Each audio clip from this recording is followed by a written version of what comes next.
जय हिंद। तो मेरे प्यारे साथियों, तो क्लास 10th जो बिहार बोर्ड के लिए हम कहानी देख रहे थे, तो उसमें जो चैप्टर नंबर कितना देख रहे थे देखिए। तो चैप्टर नंबर जो हम यानी कि 10 को देख रहे हैं, नहीं चैप्टर नंबर हम देख रहे थे 7 को, जो क्या है तो परंपरा का मूल्यांकन है, जिसमें हम पार्ट नंबर 1 को और पार्ट नंबर 2 को यानी कि आपको कहानी हम समझा दिए हैं। और आज के इस क्लास में जो पार्ट नंबर 3 है तो उसको हम देख रहे हैं। क्या देखेंगे? तो बोला जा रहा है कि आज के इस क्लास में पार्ट नंबर 3 जो है ना, इसमें हम कुछ थोड़ा सा और कहानी है, इसको हम देख के ख़त्म भी कर देते हैं। तो इससे पहले यदि आप हमारे channel the universe vision classes पर न्यू है तो प्लीज़ चैनल को सब्सक्राइब करिए, क्योंकि आपका एक ही सब्सक्राइब हमें बहुत मोटिवेट करता है इस तरह को क्लास को तैयार करने में। देखिए, आपको यहाँ समझा देते हुए प्रेस किया था। देखिए, गोधली जो भाग 2 है इसमें चैप्टर नंबर 7 को देख रहे थे। क्या है तो परंपरा का मूल्यांकन किसके द्वारा लिखा गया है तो रामविलास शर्मा के द्वारा लिखा गया है। तो इसमें हम इंट्रोडक्शन तो सब देख लिए थे, आप लोग जैसे देख रहे होंगे। हाँ, तो ये सब हम लोग पढ़ लिए थे। और जहाँ से हम लोग का छूट गया था ना, वहाँ से हम लोग देखना स्टार्ट करते हैं। तो इससे पहले यदि आप इससे क्लास नहीं देखे हैं तो चाहिए वहाँ से देख कर आइए, तभी आपको समझ में आएगा। देखिए क्या बोला जा रहा है कि ऐसी निर्णायक भूमिका नहीं रही है जैसे कि देश में व्यास और वाल्मीकि, इसीलिए किसी भी देश के लिए साहित्य की परंपरा का मूल्यांकन उतना महत्वपूर्ण नहीं है कि जितना इस देश के लिए है। कवि बोलते हैं कि जो ऐसे निर्णायक भूमिका नहीं रही आजकल कि जिस तरह से हम अपने देश के प्रति, जैसे इस देश में व्यास और वाल्मीकि, रामायण के जो लेखक आपसे पूछ देगा कि रामायण महाभारत किसके द्वारा लिखा गया है तो बोलना है कि वाल्मीकि के द्वारा लिखा गया है। पूछ सकता है हिंदी में आपसे 1 मार्क्स के प्रश्न में, इसलिए चलिए देखते हैं। हाँ, तो इसलिए बोल रहे हैं कि इसलिए किसी भी देश के जो साहित्य की जो परंपरा का जो मूल्यांकन उतना महत्वपूर्ण नहीं है जितना इस देश के लिए है। ये भी बोलते हैं कि यदि समाजवादी व्यवस्था कायम होने पर जारशाही रूस नवीन राष्ट्र के रूप में पूर्ण गठित हो सकता है, तो भारत में समाजवादी व्यवस्था कायम होने पर यहाँ की राष्ट्रीय असीमताएं पहले से कितने पुष्ट होगी। कवि यह बताना चाहते हैं, साफ साफ शब्दों में कहना चाहते हैं कि यदि जो समाजवादी जो व्यवस्था अगर कायम, जो जारशाही जो रूस के जो नवीनतम राष्ट्र के पूर्ण गठित हो सकता है, एक अच्छा मन की राज चुना सकता है, एक अच्छा वहाँ के जो राजा जो है ना वह बन सकते हैं, तो भारत में जो समाजवादी जो व्यवस्था है, जो समाजवादी व्यवस्था क्या होती है तो वैसा व्यवस्था जो समाज में चलाई जाती है, उस व्यवस्था से निम्न वर्गीय परिवार से लेकर मध्यम वर्गीय और सभी वर्गों के लेकर उसको उसमें लाभ मिलते हैं, तो उसी को हम बोलते हैं कि समाजवादी व्यवस्था। तो समाजवादी जो व्यवस्था होने पर यहाँ की जो राष्ट्रीय असीमता जो है ना पहले से कितना पुष्ट होगा, पहले से कितना अच्छा होगा, कवि बोल रहे हैं। देखिए अब यहाँ से इसकी अतिकल्पना की जा सकती है, बोले किसी को कर क्या कहे तो इसी को कल्पना आप कर सकते हैं कवि। वास्तव में समाजवाद हमारी राष्ट्रीय आवश्यकता है। कवि ये भी बोलते हैं कि जो वास्तव जो रियल में जो आजकल जो है ना समाजवाद हमारी क्या है तो राष्ट्रीय आवश्यकता बन गई है। पूंजीवादी व्यवस्था में शक्ति का इतना अपव्यय होता है कि उसका कोई हिसाब नहीं है। कवि यही बोल रहे हैं कि जो बड़े बड़े लोग होते हैं, जैसे उद्योग हो गया, कोई कंपनी हो गया, सब लोग बाहर काम करने जाते हैं, तो क्या है तो पूंजीवादी कोई क्या था अपना खोल दिया। तो यही कहा गया है कि पूंजीवादी व्यवस्था में शक्ति का इतना अपव्यय होता है, इतना खर्च होता है। किसका खर्च होता है तो बोला गया कि शक्ति का खर्च होता है कि जिसका उसका हिसाब ही आज तक नहीं है। देश के साधनों का सबसे अच्छा उपभोग समाजवादी व्यवस्था में ही संभव है। कभी ये भी बोले हैं कि जो आजकल जो देश का अगर सबसे अच्छा विकास जो है ना संभव किसमें है तो उपभोग समाजवादी व्यवस्था में ही है। उपभोग समाजवादी व्यवस्था में वैसा नियम को चलाया जाता है कि जिससे छोट वर्गीय से निम्न वर्गीय और मध्यम वर्गीय सभी तरह के व्यक्तियों को एक समान काम दिया जाता है और सभी को पैसा ही बराबर और सभी को समझा ही बराबर जाता है। इसे को जो पूंजीवादी जो व्यवस्था होता है उसमें बड़े बड़े अधिकारी लोग आते हैं, अपना काम करते हैं और निम्न जो लोग होते हैं उनसे ज़्यादा काम करवाते हैं, कम पैसा देते हैं, इसी को कहा गया है पूंजीवादी। तो वही कवि बोले हैं कि देश के साधनों का सबसे अच्छा जो उपयोग है ना, उपभोग कहाँ है, तो समाजवादी व्यवस्था में ही संभव है। देखिए अब यहाँ से अनेक छोटे बड़े राष्ट्र बोले हैं कि अनेक छोटे बड़े राष्ट्र जो भारत से ज़्यादा पिछड़े हुए हैं, बोलने कि ऐसा बहुत से राज्य है जो भारत से क्या है बहुत ज़्यादा पिछड़े हुए हैं, समाजवादी व्यवस्था कायम करने के बाद पहले की अपेक्षा कहीं ज़्यादा शक्तिशाली हो गए हैं। ये भी बोल रहे हैं कि जो समाजवादी जो व्यवस्था वह कायम करने के बाद, अपना लेने के बाद पहले की जो अपेक्षा कहीं ज़्यादा शक्तिशाली हो गए हैं। यदि आपके पास किताब है तो किताब खोल लीजिए, आराम से ओपन करके जहां हम पढ़ा रहे हैं लाइन बाय लाइन पढ़ते चलिए। देखिए और उनकी जो प्रगति की जो रफ्तार किसी भी पूंजीवादी देश की अपेक्षा तेज है।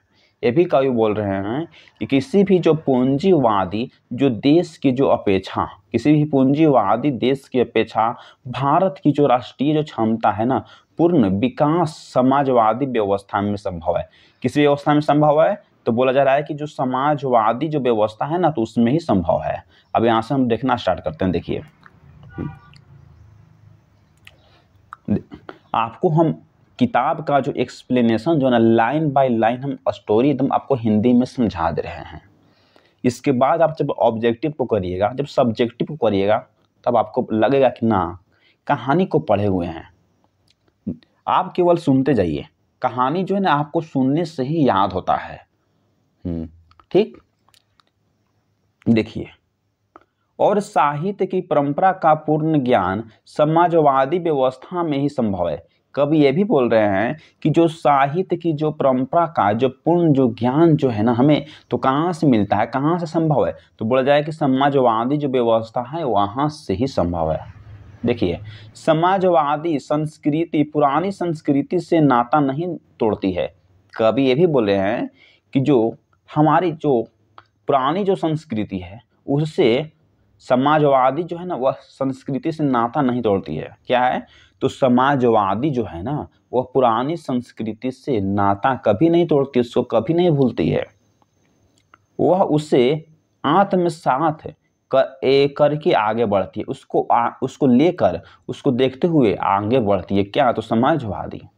देखिए यहाँ से अभी हमारे देश की निर्धर जनता नए और पुराने साहित्य की महान उपलब्धियों के ज्ञान से वंचित रह गए हैं। कवि ये भी बोल रहे हैं कि अभी हमारे देश की निर्धर क्या है, तो निर्धर जो जनता जो है ना, जो कुछ नहीं जानता है, वो ऐसे जनता नए और पुराने जो साहित्य की जो महान उपलब्धियों सो क्या है, तो वह ज्ञान से वह वंचित हैं, वह बच गए हैं।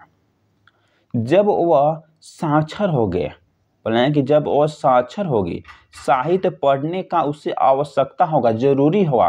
क्या पढ़ने का, तो साहित्य पढ़ने का जब उससे जरूरी होगा, सुविधा होगी, तब व्यास और वाल्मीकि के करोड़ नए पाठक होंगे।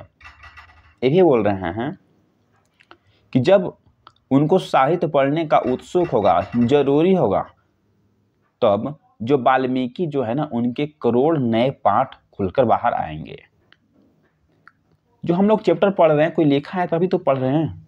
तो ही बोल रहे हैं कि अगर उनको किताब पढ़ने की आवश्यकता होगा, सुविधा होगी, तब जो रामायण को जो लेखक चुके हैं, तो महाभारत के लेखक जो वाल्मीकि जी है ना, तो उनके करोड़ों नए पाठ होंगे। वे अनुवाद में ही नहीं, उन्हें संस्कृत में भी पढ़ेंगे। ये भी बोल रहे हैं कि वे अनुवाद में ही नहीं, उनको तो सब संस्कृत में ट्रांसलेट करके पढ़ेंगे। और इस देश में बड़े बड़े बोला है कि इस देश में तो इतने बड़े पैमाने पर सांस्कृतिक आदान प्रदान होगा कि सुब्रह्मण्यम भारती की कविताएं मूल भाषा में उत्तर भारत के लोग पढ़ेंगे।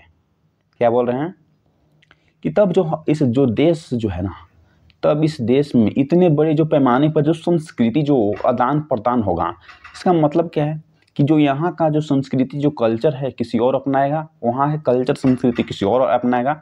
तो ये कहेंगे हैं कि जो सुब्रह्मण्यम जो भारती जो है ना, वह कविताएं मूल भाषा में उत्तर भारत के लोग पढ़ेंगे, और रविंद्रनाथ की रचनाएं मूल भाषा में तमिलनाडु के लोग पढ़ेंगे। अगर आपसे बोल देगा कि जो रविंद्रनाथ की जो रचनाएं की जो मूल भाषा है उसको लोग आज किस भाषा में पढ़ेंगे, तो बोलना है कि तमिलनाडु के साथ पढ़ेंगे। किस भाषा में, तो बोला गया है कि जो रविंद्र की जो रचनाएं मूल भाषा तमिलनाडु के लोग पढ़ेंगे।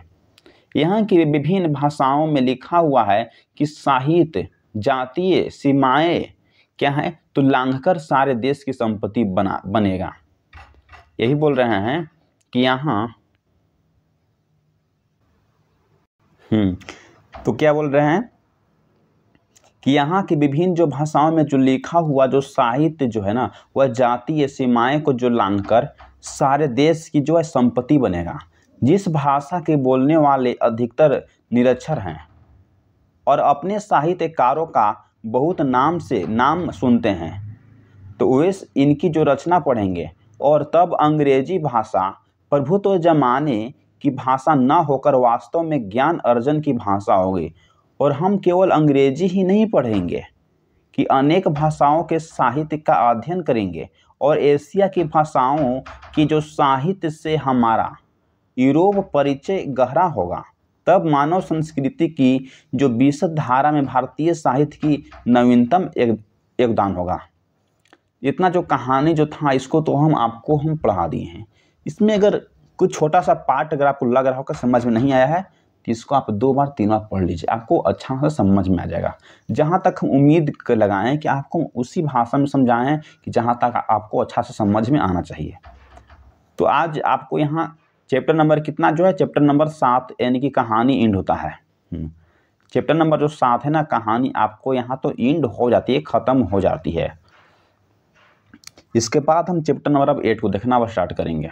तो चलिए, यदि आप हमारे channel the universe vision classes पर न्यू हैं तो प्लीज़ आपसे एक रिक्वेस्ट है। क्या रिक्वेस्ट है? द यूनिवर्स विजन क्लास को सब्सक्राइब करिए, कम से कम एक ही सब्सक्राइब करिए, क्योंकि आपका एक ही सब्सक्राइब हमें बहुत मोटिवेट करता है इस तरह को क्लास बनाने में। तो चलिए अब हम चैप्टर नंबर 8 को लेकर आएंगे। चैप्टर नंबर 8 क्या है? जीत जीत में नहीं रखा। तो जो बिरजू महाराज जी के द्वारा पाठ को लिखा गया है तो उसको अब एक्सप्लेनेशन को हम देखेंगे।